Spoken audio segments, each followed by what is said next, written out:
So, Bill, I thank you for inviting us into your office, and let's go see what you have here. Let's do it. Okay, so this is our waiting room, and patients come in for 3 of our 8 doctors.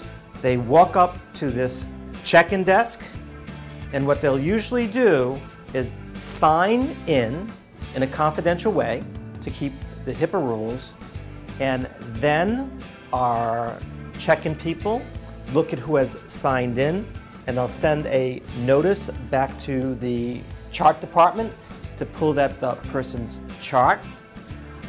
Then that chart will be shifted into a wall folder where when a room opens up in back, our check-in nurse will then bring the patient back, and they'll bring them back this way, and then they'll be taken into an examination room. Then the nurse will leave, and the way that the doctor is signaled that a patient is in a room is we'll throw some color-coded flags up. Otherwise, the doctor, who's usually in another room or perhaps even in his consultation room, he doesn't know that there's a patient in the room unless there's some sort of flagging system. We're actually hoping that EMR, Eric, will do away with this flagging system per se, that the doctor will have a tablet or something to let him know who's next and what room to go into next. Anticipating maybe a number of changes, not only the flags. I'm looking at your blood pressure cuff, and one could anticipate that the blood pressure will be placed automatically into the electronic health record without having to have any documentation from the nurse. You know, I never thought of that before, and that's another type of thing that excites me about electronic medical records, is all these possibilities of putting accurate data input into the records with one less, pencil stroke. So that's very exciting.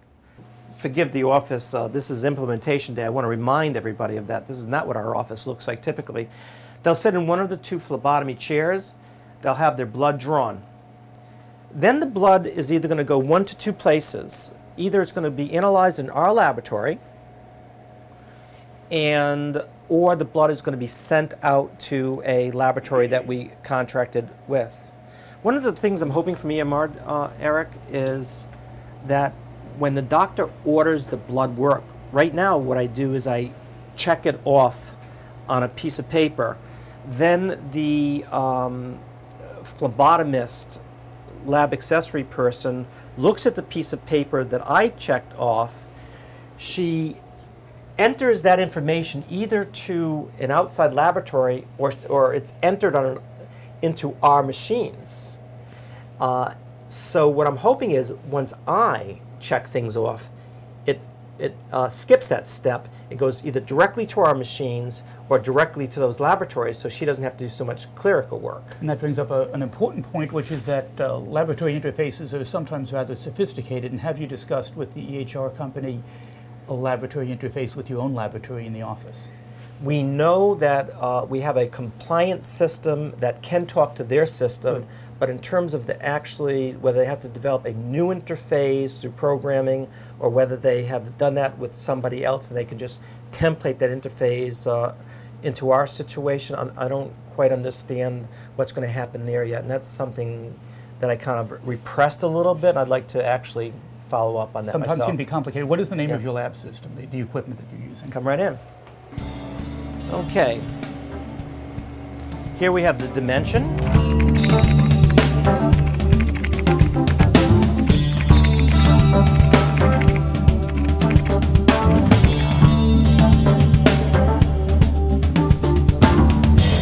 Here we have the Imulite 2000, and this is typically used in, some very serious, sophisticated endocrine panels.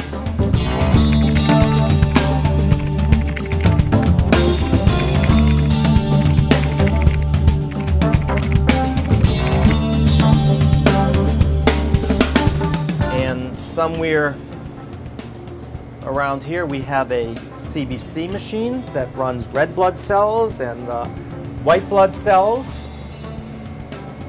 So we are actually a full battery lab. set to do pretty much 95% of what our patients need, except for the most sophisticated of tests.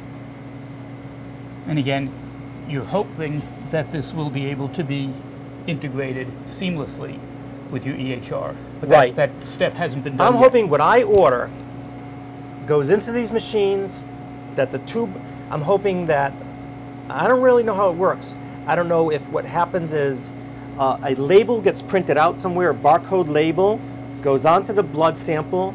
Then when we take that blood sample, that barcode label is read by these machines, or whether my EMR has to put that information into the machines directly. I actually haven't checked that, and I really don't care about that so much. I think the more important is getting Yeah, the but as long results as I- back into the electronic health record. As long as I get my requisitions into the machine, and then when the results come back, right now they come back as paper.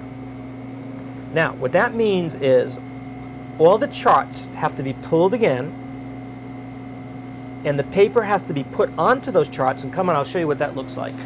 This is a small pile. This is a pile that accumulated in the last couple of hours of late Friday.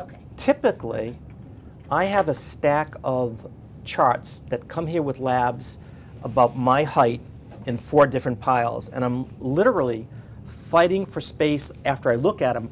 Where can I put them?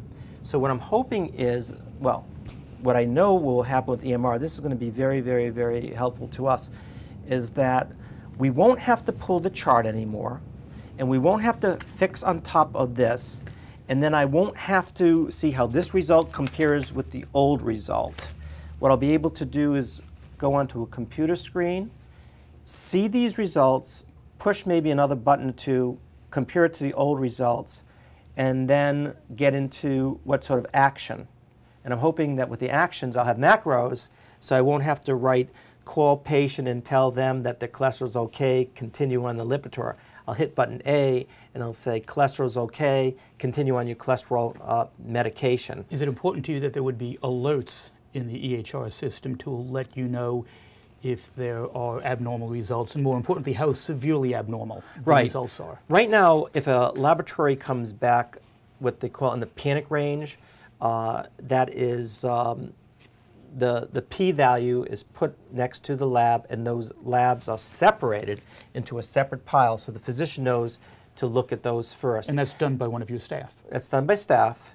90% of charts come back, 95 maybe, come back with non-panic values, but it's those few panic values that we really have to, pay the most attention to. Have you spoken with any of your patients about the fact that you will be implementing an EHR? I have spoken to a few, but really the big unknown is what percentage of our entire population will have a device on the other end to retrieve this type of information. So, Eric, if this works, this will be huge, and this will just be very huge. To be continued.